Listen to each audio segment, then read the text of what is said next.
कि कल हमारी बेटी भी इतनी पढ़ाई में इंटेलिजेंस है तो क्यों ना आर्मी में आ जाए।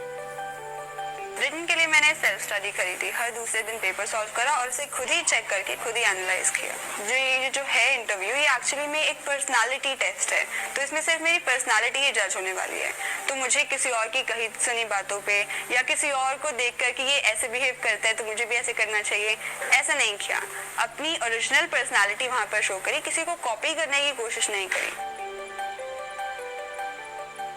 मैं सोशल मीडिया इतना ज़्यादा इस्तेमाल नहीं करती, मैं सिर्फ व्हाट्सएप ही यूज़ करती हूँ। और मुझे लगता है कि टाइम बहुत ज़्यादा वैल्यूएबल है, तो उसको वेस्ट नहीं करना चाहिए। आप लोगों से बात करना चाहते हैं, सोशल इंटरेक्शन कीजिए, बाहर जाकर मिलिए, फ़ोन पे बात कर लीजिए।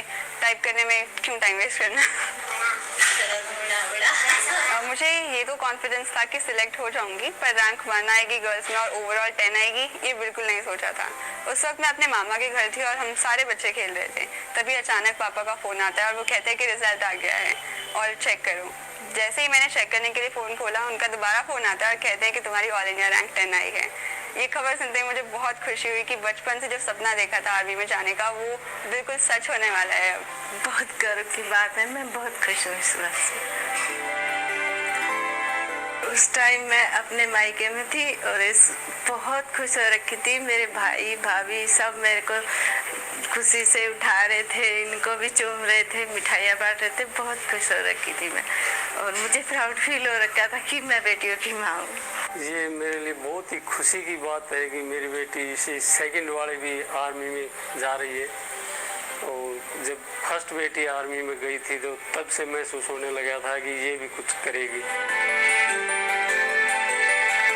आई थिंक बच्चे का माइंड सेट ज़्यादा ज़रूरी होता है। मेरे पास जितने भी रिसोर्सेज थी, मैंने उनका बेस्ट यूज़ किया। अगर आप एपीजे अब्दुल कलाम की भी बात करें, वो मछुआरे के बेटे थे। वो कह सकते थे मेरे पास तो कोई फैसिलिटी नहीं है, मैं क्या करूँ, मैं कैसे करूँ, पर फिर भी उन्होंने हार नहीं मानी। जो उपलब्ध था उन्होंने उसका बेस्ट यूटिलाइज करा और देश के प्रेसिडेंट तक बने। मैं आर्मी को इसके लिए थैंक्स कहना चाहूँगी, क्योंकि मेरे पिता और बाकी सभी फैमिली मेम्बर्स आर्मी में थे, तो आर्मी लाइफ जीने का मौका मिला।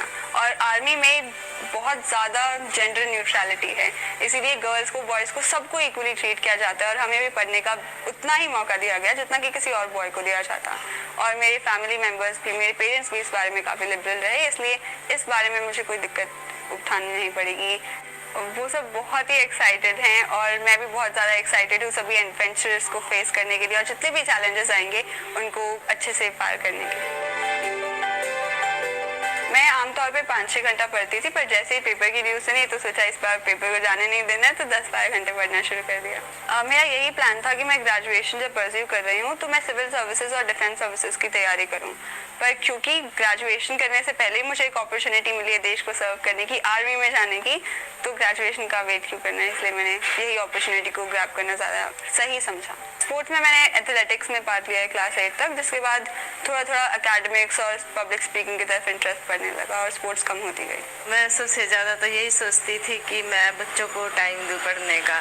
काम तो मैं करती रहूँगी, ये तो मेरा है, हो जाएगा, लेकिन पढ़ाई छूट गई तो फिर कुछ नहीं होगा। इस करके मैं अपने बच्चों को ज़्यादा समय देती थी पढ़ने के लिए।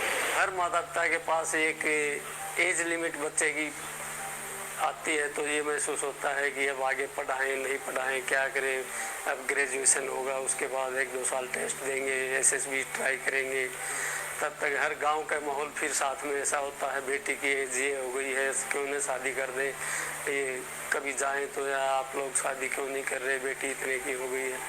तो काफ़ी माहौल बन जाता है इस चीज़ में अड़चन डालने के लिए, माइंड को एक घुमाव के लिए। लेकिन उस स्थिति तक आने से पहले ही मेरी दोनों बेटियां एक के बाद एक आफ्टर +2 अपने मुकाम की तरफ बढ़ने लगी, तो हमें काफ़ी खुशी महसूस हुई। जो पहले नहीं हुआ उसके लिए तो क्या कह सकते हैं, पर आगे आने वाले भविष्य में जितनी भी लड़कियां वो जा पाएंगी उसके लिए मुझे बहुत खुशी है। मैं यही कहना चाहूँगी सभी बहनों को कि अपनी बेटियों को चांस दें, किसी लड़का लड़की में भेदभाव ना करें, लड़कों के बराबर समझे बल्कि ज़्यादा समझे। बेटी तो एक देश की राष्ट्रपति भी थी, तो किसी से कम नहीं होती बेटी।